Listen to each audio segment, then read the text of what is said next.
Assalomu alaykum. Yana bitta muhim narsani aytib o'taman. Ko'pchilik murojaat qilyapti.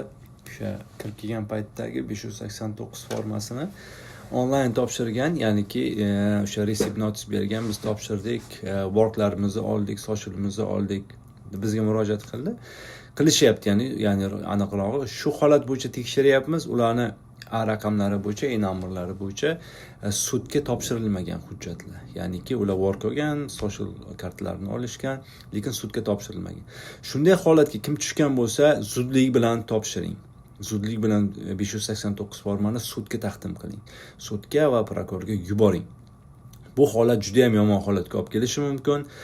Unaqa loqaysizlik qilmang. Oldinlari kim topshirgan bo'lsa, tushunmay topshirgan, deylik ishi sudga chiqqan bo'lsa ham onlayn topshirib olavergan.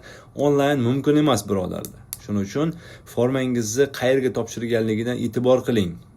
O'sha case trackingdan tekshiradigan prilojenalar bor, skachat qiling, tekshiring numberingizni. Holat birinchi holat.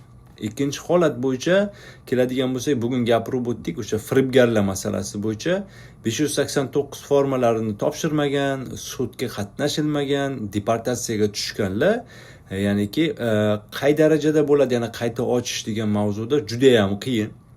Hozir Trump paytida juda ham og'ir. Bu keyingi masala va uchinchi masalaga keladigan bo'lsak, shu o'zimizni vatandoshlarimizni yaqinda yozayotgan gaplari, yozayotgan yozishmalaridan shu narsani anglab yetdimki, har bir kishidan so'ragan paytimizda number, ya'niki raqamingiz deganda telefon raqam so'ramaymiz. Raqam deganda borderdan bergan hujjatdagi 9 ta raqam bo'ladi. Ya'niki 2 dan boshlanadigan.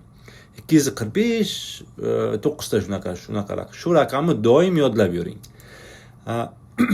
Mana shu murojaat qiladigan odamlarimiz 90%ga numberingizni tashlang desak, bilmayman qayerda bo'ladi, qayerdan topsa bo'ladi.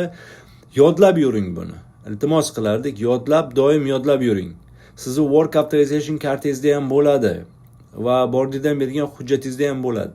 Bu telefon raqam emas. Bu number o'zingizni bergan o'sha Amerika Qo'shma Shtatlarida sizni bir pasportingiz hisoblanadi. O'sha raqam orqali sizni qayerdaligingizni, ishingiz qanaqa holatdaligini tekshirsa bo'ladi. Yana bir marta iltimos qilamiz. Number so'ragan paytda numberingizni o'sha 9 talik raqamni ayting, telefon raqamni emas. Birodarlar, shuning uchun bu raqamni doim yodlab yuring. Doim yodingizda bo'lsin. Doim har qanday holatda ham yodda tutib yurishingiz shart.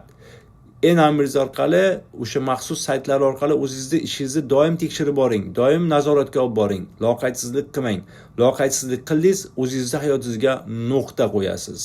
Savollaringiz bo'lsa murojaat qiling.